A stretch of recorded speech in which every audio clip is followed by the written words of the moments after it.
தமிழக அரசியல் அப்படின்னாவே அது வெறும் கட்சிகள், தேர்தல்கள், வாக்குகள் என்ற கணக்கில் மட்டும் அடங்கி போகும் விஷயம் கிடையாதுங்க. அது கோடிக்கணக்கான மக்களுடைய கனவுகள், ஏமாற்றங்கள், நம்பிக்கைகள் அண்ட் ஆல்சோ மாற்றத்திற்கான ஏக்கம் கலந்த ஒரு உணர்ச்சினே சொல்லலாம். ஒரு சாதாரண குடும்பத்தை எடுத்து பார்த்தாலே புரியுங்க. தந்தை தினமும் உழைத்து குடும்பத்தை நடத்துகிறாரு. தாய் சேமிப்பை பார்த்து கொள்கிறாங்க. குழந்தைகள் நல்ல கல்வி பெற்று ஒரு நல்ல வாழ்க்கை அடைய வேண்டும் என்ற கனவு காண்கிறாங்க. இந்த முழு வாழ்க்கை சுற்றத்தையும் மாற்றக்கூடிய சக்தி அரசியலுக்கு இருக்கிறது என்ற நம்பிக்கையில தான் மக்கள் தேர்தல்களையும் எதிர்பார்த்து காத்திருக்காங்க. அந்த நம்பிக்கையை ஒரு நாள் தங்களோட வாழ்வில் உண்மையாக மாற்றிவிடும் ஒருவர் வருவாரா என்ற எதிர்பார்ப்பு தான் ஒவ்வொரு தலைமுறையிலும் ஒரு புதிய தலைவன் உருவாக வழிவகுக்குதுங்க. இதே பாதையில தான் எம்ஜி ராமச்சந்திரன் அவர்கள், ஜெயலலிதா அவர்கள் போன்றவர்கள் மக்கள் மனதில் ஒரு இடத்தை மட்டும் பிடிக்காமல் அவர்களின் வாழ்க்கையில் ஒரு பகுதியாகவே மாறினாங்க. இன்றைய காலத்தில் அதே மாதிரியான எதிர்பார்ப்பு குறிப்பாக இளைஞர்கள் மற்றும் நடுத்தர வர்க்க மக்களிடையே மீண்டும் உருவாகி இருக்குதுன்னே சொல்லலாம்.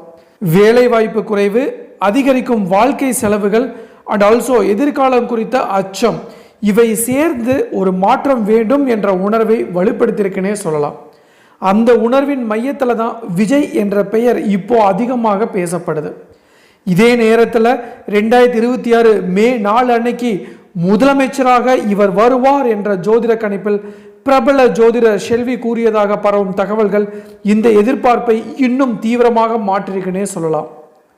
இது ஒரு செய்தி மட்டும் கிடையாதுங்க. அண்ட் ஆல்சோ இது வெறும் கணிப்பு மட்டும் இல்லை, அது ஒரு தலைமுறையின் நம்பிக்கையை பிரதிபலிக்கும் ஒரு உணர்ச்சி அலை போல சமூகத்தில் பரவி வருதுன்னே சொல்லலாம். மக்கள் மனதில் இது உண்மையா என்ற கேள்வியை மட்டுமல்லாமல் இது நிஜமாக மாறுமா என்ற ஆழமான எதிர்பார்ப்பையும் உருவாக்கியிருக்குன்னே சொல்லலாம். ஸோ அப்படி பிரபல ஜோதிடர் ஷெல்வி அவர்கள் சொன்ன அந்த விஷயத்தை பற்றி தான் நாம் இன்னைக்கு நம்ம வீடியோவில் பார்க்க போகிறோம். சப்போஸ் இப்போ தான் ஃபஸ்ட் டைம் நம்ம சேனலுக்கு வரீங்க அப்படின்னா மறக்காமல் நம்ம சேனலை சப்ஸ்கிரைப் பண்ணிடுங்க. கூட பெல் ஐகானை கிளிக் பண்ணுங்கள். அப்படின்னா தான் இது மாதிரி இன்ஃபர்மேட்டிவ் வீடியோ உங்களால் ரெகுலராக பார்க்க முடியும். வாங்க வீடியோக்குள்ளே போகலாம். தமிழக அரசியல் அப்படிங்கிறது உணர்ச்சியும் நம்பிக்கையும் மாற்றத்திற்கான ஏக்கமும் கலந்த ஒரு தனித்துவமான பயணம்னே சொல்லலாங்க.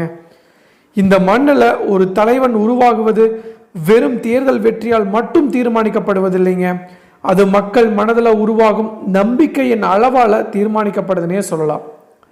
அந்த வரலாற்றை திரும்பி பார்த்தால் எம்ஜி ராமச்சந்திரன் அவர்கள் ஒரு நடிகராக இருந்து மக்கள் மனதில் உதவி செய்யும் தலைவர் என்ற உருவத்தை கட்டி எழுப்பி அரசியலில் புரட்சி செய்தாருங்க. அதுக்கப்புறம் பார்த்தீங்கன்னா செல்வி ஜெயலலிதா அவர்கள் அந்த பாதையை தொடர்ந்து மக்கள் மகளிர் நலத்திட்டங்கள், சமூக பாதுகாப்பு திட்டங்கள் மூலம் ஒரு தலைமுறையின் நம்பிக்கையை தாங்கின்றார்னே சொல்லலாம். இந்த இரண்டு பெரிய அரசியல் அடையாளங்களுக்கு பிறகு பார்த்தீங்கன்னா மீண்டும் ஒரு புதிய முகம் ஆட்சியை மாற்றுமா என்ற எதிர்பார்ப்பு பல வருஷமாக மக்கள் மத்தியில் இருந்துகிட்டே வந்துச்சு. அந்த இடைவெளியில தான் இப்போ விஜய் அவர்கள் தனது ரசிகர் ஆதரவை அரசியல் சக்தியாக மாற்ற முயற்சித்து தமிழக வெற்றி கழகம் என்ற புதிய அரசியல் பாதையை உருவாக்கினார்.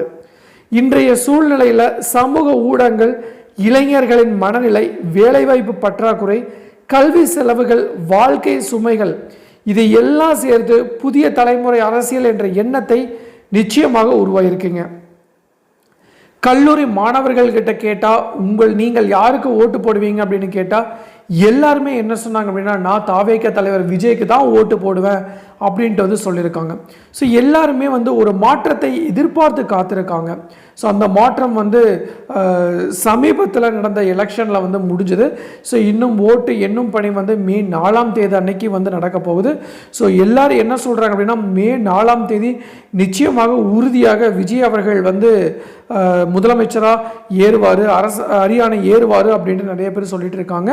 ஸோ என்னை பொறுத்த வரைக்கும் பார்த்தீங்க அப்படின்னா முதல் தர ஓட்டர் எல்லாருமே விஜய்க்கு தான் ஓட்டு போட்டதாக சொல்லியிருக்காங்க. அண்ட் ஆல்சோ நடுத்தர வர்க்க மக்கள் அனைவருமே விஜய்க்கு சப்போர்ட் பண்ணதாக சொல்லியிருக்காங்க. ஸோ அந்த உணர்ச்சியை பிரதிபலிப்பாகவே விஜயின் அரசியல் பார்க்கப்படுதுன்னே சொல்லலாங்க.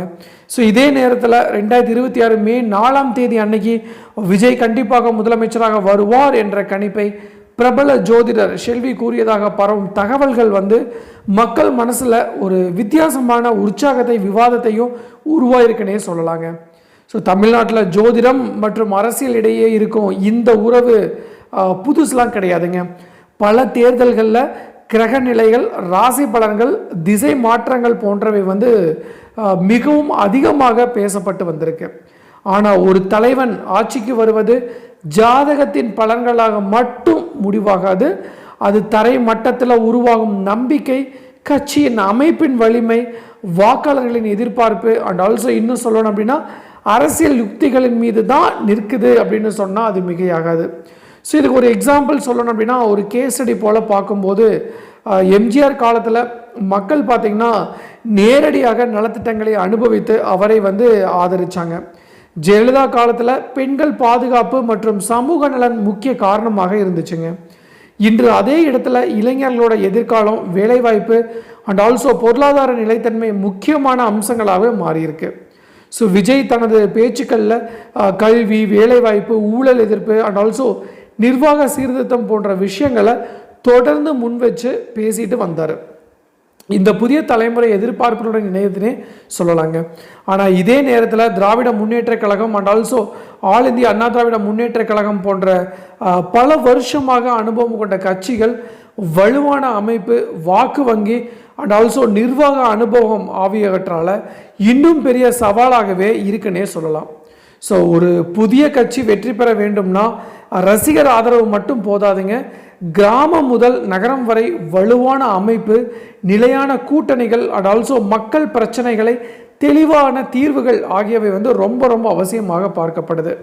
ஸோ எடுத்துக்காட்டு சொல்லணும்னா ஒரு சாதாரண இளைஞன் வந்து இன்னைக்கு வேலைவாய்ப்பு இல்லாமல் போராடி கொண்டிருக்கும் போது அவர் கேட்பது என்னன்னா ஜாதக கணிப்பு இல்லைங்க, ஒரு நிலையான எதிர்காலம் தான்.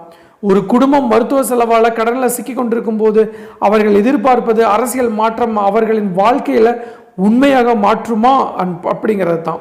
இந்த உணர்ச்சிகளை புரிந்து கொண்டு அதற்கான தீர்வுகளை அளிக்கும் தலைவரே இறுதியில் மக்கள் ஆதரவை பெறுவார். ஜோதிட கணிப்புகள் ஒரு எதிர்பார்ப்பை உருவாக்கலாங்க, ஒரு கதை போல் பரவலாம், மக்களின் மனதில் ஒரு நம்பிக்கை கட்சியை உருவாக்கலாம். ஆனால் அந்த காட்சி நிஜமாக மாற வேண்டும்னா அது வாக்குச்சாவடியில் மக்கள் முடிவாக மாற வேண்டும் தான்.